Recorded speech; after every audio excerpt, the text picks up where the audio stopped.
Well, good morning everybody from Bayeux Cemetery on a really auspicious occasion. It's the 75th anniversary of D-Day, and we're here this morning in honour of Clifford Walton, who attended our school at Christ Church and sadly died on the 30th of June, so some 24 days after D-Day itself. And I have with me the most wonderful poppy wreath. I've never seen anything quite so beautiful as this, so thank you to Mrs. Akinyemi for making this. It's just beautiful, it really is so stunning, and we're going to leave this at Clifford's grave, so I'm really honoured to be able to do this today on behalf of the school. Apologies for the noise, we're on quite a busy road here and there are quite a few people in the cemetery, but if we get some funny looks we can handle that, I think. So we're just going to walk into the cemetery now.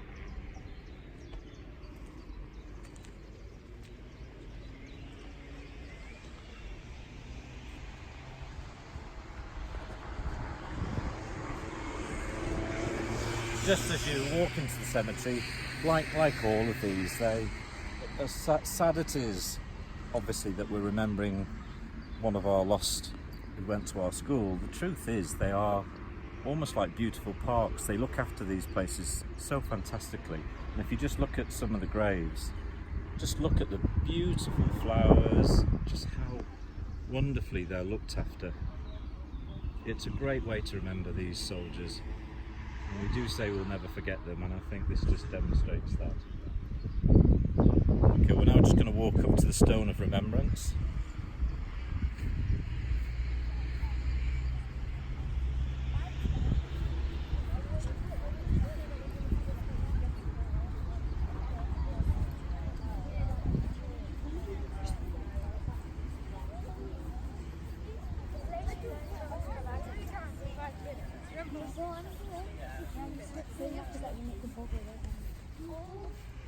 You'll see as we get near the Stone of Remembrance, all the poppy wreaths here, clearly with it being such a significant anniversary. There have been many services here, and it makes the Stone of Remembrance look really quite fantastic. The words written on there, "Their name liveth for evermore." Those words were created by Rudyard Kipling. He lost his only son actually in the First World War, so it was quite a choice for him to be asked to come up with these words. I always think of them as really beautifully simple and so perfect for the occasion. And you'll just see in the distance above the Stone of Remembrance is the Cross of Sacrifice. Well, the Stone of Remembrance will appear in any cemetery where there are 1,000 buried, and the Cross of Sacrifice will appear in any Commonwealth War Grave cemetery that has over 40. And this is obviously a really big cemetery, so it has both. So we'll head up towards the Cross of Sacrifice because Clifford is buried on the right hand side of there.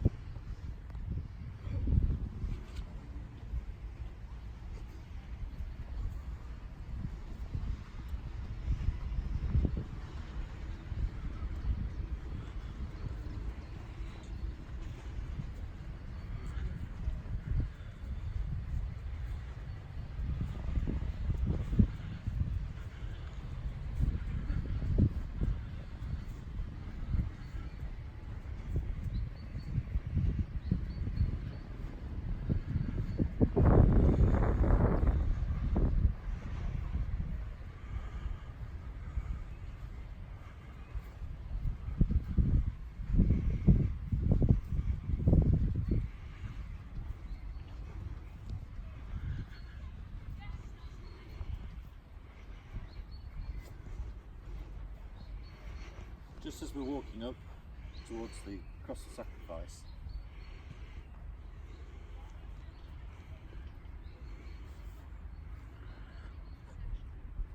but just so as we're walking up to the Cross of Sacrifice, we just look to our right, just to take in some of the graves. All the dates on these graves I can see here are 6th of June, almost all of them. Just shows how many died on that first day of D-Day, D-Day itself. Again, you can see by the Cross of Sacrifice so many beautiful tributes left around it.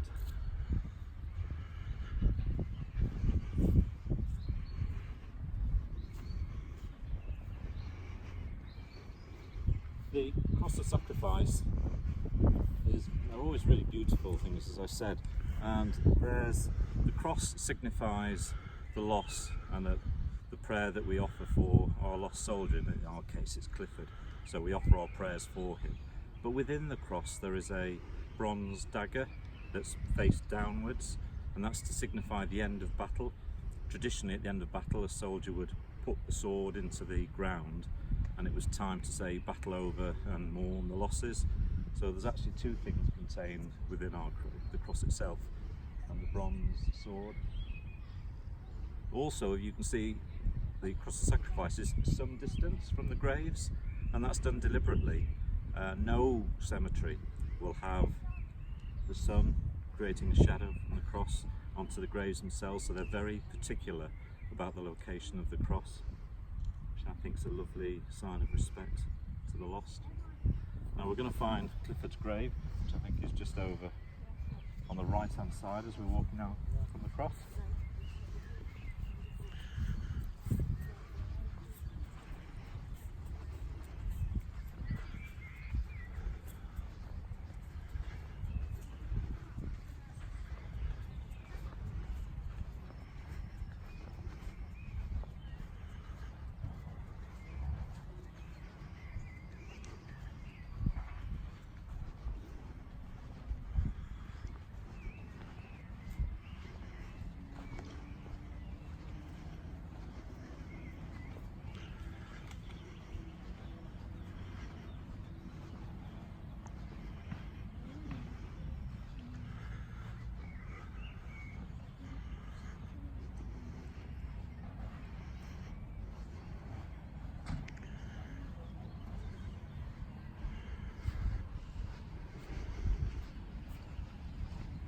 And this is our Clifford's grave.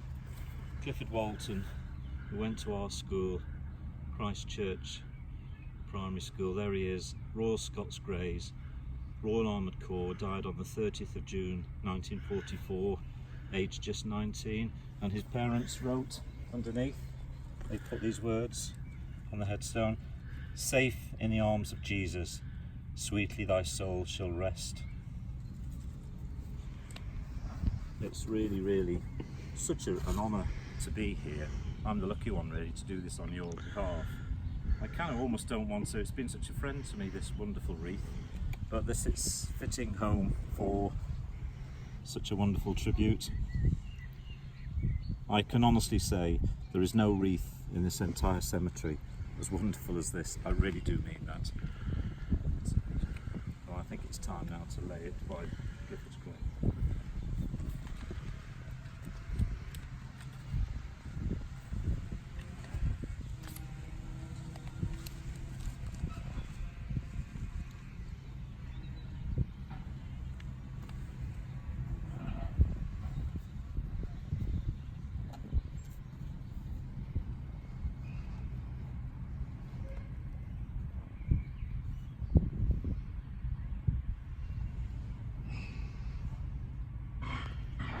And whilst we're here, I thought it would be nice actually to read. I have the obituary that was in the Warrington Guardian for Clifford, and I thought it would be nice to read that just to give a little bit of the background of our past pupil. The thing for me about this is every grave you look at here, every headstone, there's a story. We know our story, we know Clifford came to our school and we love him for that. Everyone here will have been loved by their family and friends. And it's just really wonderful to bring one story to life, which we can do for Clifford. So I will read the obituary. I think it's the best way to do it. News was received last week by Mr. and Mrs. J.J. Walton of 9 Kings Road, Fernhead, that their only son, Trooper Clifford Walton, died of wounds on June the 30th in the Northwest European Theatre of War. Trooper Walton was called up 14 months ago and was 19 years of age. He started his training as a tank driver in this country and came home on embarkation leave 3 months ago. Mr. John Joseph Walton, his father, served in France in the last war. Clifford was educated at Padgate Church of England School and Woolston Church of England School, and first worked at Roberts Wireworks, Fernhead. Before enlisting, he was employed by Joseph Crossfield and Sons as a van driver, where he had worked the past 12 months. I think that's really nice to get the story of Clifford, a little bit more about him. And I will finish on 2 verses from For the Fallen, which I still think there's nothing finer to say when we're trying to remember our lost one. They went with songs to the battle.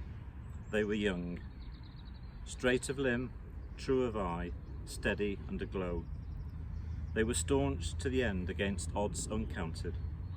They fell with their faces to the foe. They shall grow not old, as we that are left grow old. Age shall not weary them, nor the years condemn. At the going down of the sun, and in the morning, we will remember them. We will remember them.